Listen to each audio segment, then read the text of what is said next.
Hello la grande famille. Je suis très content de vous revoir une fois encore ici. Alors aujourd'hui nous allons parler de revêtement sol. Alors on a choisi comme carrelage, c'est qui sera comme notre revêtement de sol. C'est un calcul vraiment facile, vraiment une vidéo très facile parce que j'ai tout calculé déjà. Et puis je vous montre juste comment j'ai eu à faire toutes les démarches afin d'arriver à la dernière réponse. Alors, si vous désirez avoir ces plans, vous pouvez m'écrire à ce numéro qui est là. Comme ça, je vais vous envoyer les plans et puis vous serez à mesure de pouvoir suivre la formation ensemble avec nous. Alors, là, voici comment j'ai procédé. C'est juste quelques étapes, hein, je pense deux et puis une autre petite étape là. Alors, la première étape était de pouvoir déterminer la surface à careler. Parce que lorsqu'on fait les carreaux, il faut toujours savoir c'est dans quelle surface que nous allons mettre les carrés, les carrelages ou les carreaux. Alors, pour faire cela, il faut prendre la surface de chaque pièce. Alors, pour cela, on a des différentes pièces ici. Nous avons les séjours, il y a coin à manger, il y a la cuisine, terrasse service, réserve, chambre, chambre parents, salle de bain, tout ça. Alors, ce qu'il faut faire, c'est prendre donc toutes les surfaces des pièces et puis les additionner. Donc, on prend chaque pièce, sa surface, on sort sa surface et puis on additionne toutes ces surfaces pour avoir ce qu'on appelle surface totale. Car c'est avec la surface totale, donc la surface totale représente l'endroit où nous allons mettre les carreaux en général, vous voyez.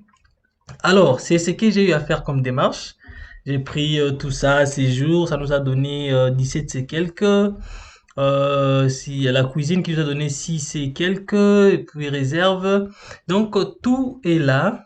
J'ai eu à calculer, voilà, on a tout ce qui est en rouge là, sont des surfaces, voilà, pour chaque pièce qui se trouve à la maison. Donc, salon, cuisine, réserve, quoi manger, chambre parent, et le P là, salle de bain, salle d'eau, dégagement, terrasse jour, terrasse service, et puis le hall. Alors, après ça, on a eu à trouver les ST ou la SD.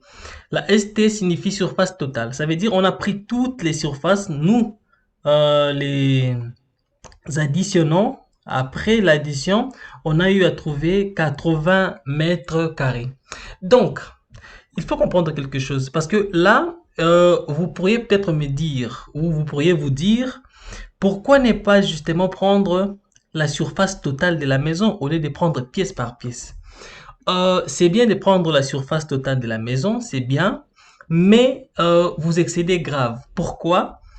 Déjà, il y a des murs qui sont là. Ces murs-là comptent beaucoup. Si nous les rassemblons, ça va faire une très grande surface. Et puis, au-delà de ça, lorsqu'on fait une surface de manière à prendre toute la maison, donc longueur et puis largeur de la maison, puis on sort une surface, c'est bien. Mais là, on excède parce que déjà, les murs qui sont là prennent beaucoup d'espace. Au-delà de cela, nous avons encore dans les calculs, il y a les coefficients de sécurité que nous mettons. Alors, une fois on ajoute encore des coefficients de sécurité, là aussi, bon, regardez un peu ce qui fera comme coût devant le client. Donc, la personne qui veut construire. Vous voyez? C'est pas bien. Voilà, c'est comme ça qu'il faut vraiment faire. Il faut aller pièce par pièce.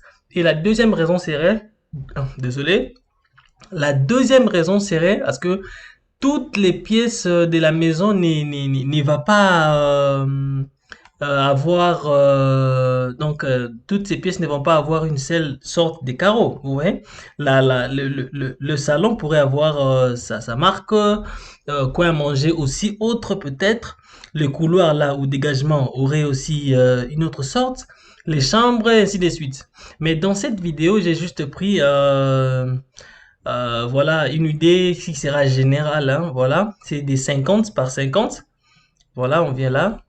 L'idée générale est de 50 par 50. Donc, un carreau qui nous fait 50 centimètres fois 50 centimètres. Alors, nous passons par notre deuxième étape après qu'on a eu à trouver nos 80 mètres carrés comme surface. Voilà, la deuxième étape nous dit de calculer le nombre de carreaux nécessaires. Alors, on nous dit ceci.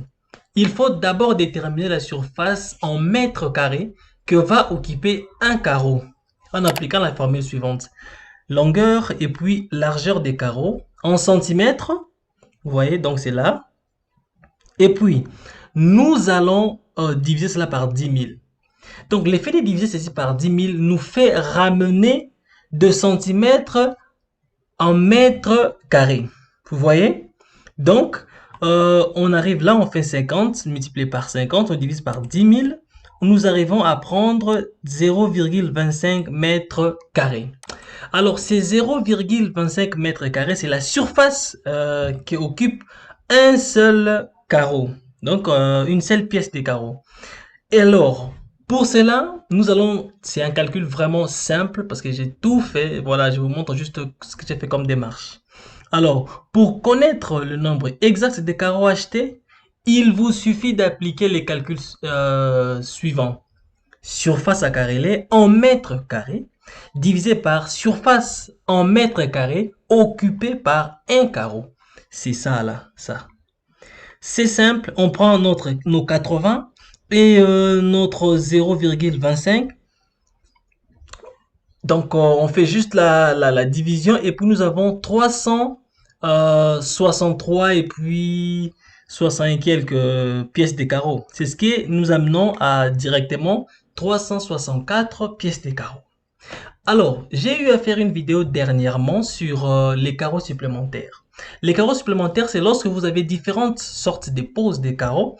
Alors, vous voulez savoir, parce que sûrement il y a des poses des droites, diagonales, tout ça, les joints décalés. Je vous mets le lien de la vidéo à laquelle j'ai parlé sur les carreaux supplémentaires à la description de cette vidéo. Alors, vous saurez combien de pourcentages donner pour quelle sorte de pose. Pour nous, ici, nous avons pris 5%. Pourquoi? Parce que, voilà, attention, carénage, d'abîmer, tout ça, indispensable. Prévoyant un carénage supplémentaire. 5% en cas de pose droite, et puis entre 10 et 15% en cas de pose diagonale ou position décalée. Voilà. Alors, par exemple, dans notre cas, si on opte pour la pose droite, vous voyez, cela donnera, nous faisons 364 carreaux plus 5%. Donc, à la finalité, nous avons eu à avoir 382 carreaux. Et puis, les 382 carreaux se sont ressortis parce que nous avons choisi notre pose qui doit... Donc, on a choisi que la pose puisse être une pose droite. Car si c'était joint décalé ou bien c'était pose en diagonale, ça serait différent parce que nous aurons un pourcentage au-delà des 5 que nous avons ici pour notre pose de droite. Voilà, nous sommes à la fin de la vidéo. Donc, c'était une vidéo très rapide parce que j'ai tout calculé moi-même. Voilà, j'ai pas voulu vous prendre beaucoup de temps.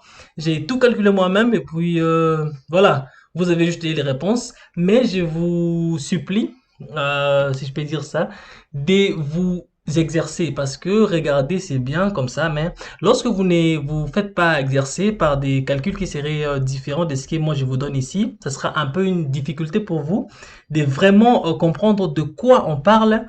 Et puis, quand vous ne comprenez pas, même si vous regardez, ce n'est pas bon. Vous voyez? Alors, exercez-vous, changez des données. Donc, moi, j'ai mis ces données qui sont là. Vous pouvez changer les données et puis vous exercer autrement. Cela va vous aider. Et puis, voilà, ça serait une bonne chose. Et puis, n'oubliez pas de vous abonner. Bye, ciao, on se voit à la nouvelle vidéo.